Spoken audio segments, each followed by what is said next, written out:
कार्तिक पूर्णिमा की कथा। एक पौराणिक कथा के अनुसार तारकासुर नामक एक राक्षस था। उसके 3 पुत्र थे, तारकाक्ष, कमलाक्ष और विद्युमाली। तारकासुर बहुत ही बलवान था। उसने धरती व स्वर्ग पर अपना आतंक मचा रखा था, जिससे परेशान होकर देवताओं ने भगवान शिव से उसका अंत करने के लिए प्रार्थना की। उनकी प्रार्थना सुनकर भगवान शिव ने तारकासुर का वध किया। इससे देवता बड़े प्रसन्न हुए।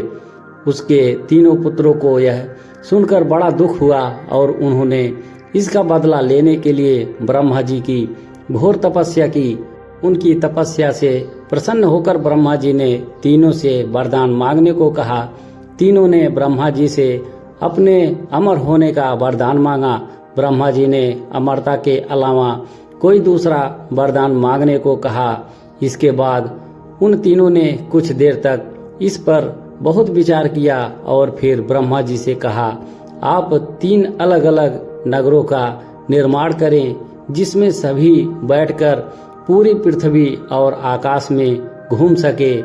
1000 साल बाद जब हम मिले तो हम तीनों के नगर मिलकर एक हो जाएं।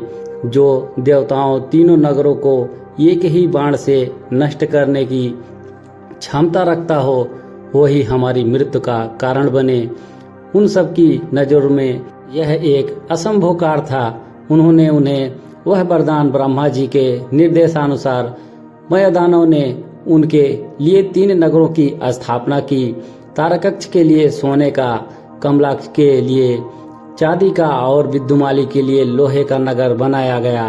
तीनों ने मिलकर तीनों लोगों पर अपना अधिकार जमा लिया। इंद्र देवता इन तीनों राक्षसों से बहुत भयभीत हुए और भगवान शंकर की शरण में गए। इंद्र की बात सुनकर भगवान शिव ने इन दानवों का नाश करने के लिए एक दिव्य रथ का निर्माण किया। इस दिव्य रथ की हर एक चीज देवताओं से बनाई गई थी।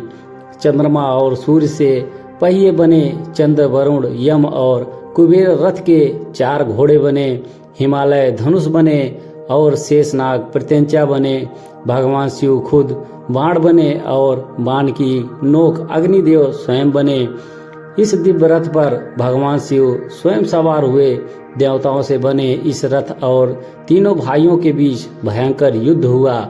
युद्ध करते समय प्रभु लीला से एक ऐसा समय आया जब तीनों रथ एक ही सीध में आ गए। जैसे ही ये तीनों रथ एक सीध में आए, उसी समय भगवान शिव ने अपने बाण छोड़े और तीनों का नाश कर दिया। इसी वध के बाद भगवान शिव को त्रिपुरारी कहा जाने लगा। कथा अच्छी लगी हो तो वीडियो को एक लाइक अवश्य करें।